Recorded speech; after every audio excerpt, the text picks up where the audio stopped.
Soya சங்க்ஸை ஒரு பிளேட்ல போட்டு சுடு தண்ணியை ஊத்தி நல்லா வந்து பிழிஞ்சு எடுத்து வச்சுக்கோங்க. ஒரு கடாயில கொஞ்சமா எண்ணெய் ஊத்தி மிளகு உப்பு போட்டு முட்டையை அடிச்சு வச்சிருக்கோம்.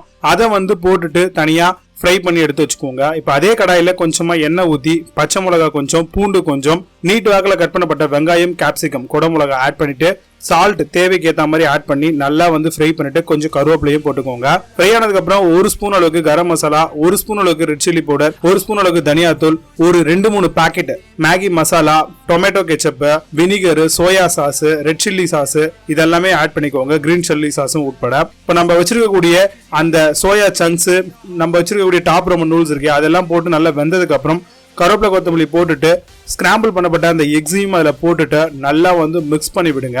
மிக்ஸ் ஆனதுக்கு அப்புறம் இப்போ சூப்பராகவே நம்ம வந்து சர்வ் பண்ணலாம். இந்த சூப்பரான ரெசிபியை கண்டிப்பாக ட்ரை பண்ணி பாருங்க. செம்ம சூப்பரான ரெசிபி இது.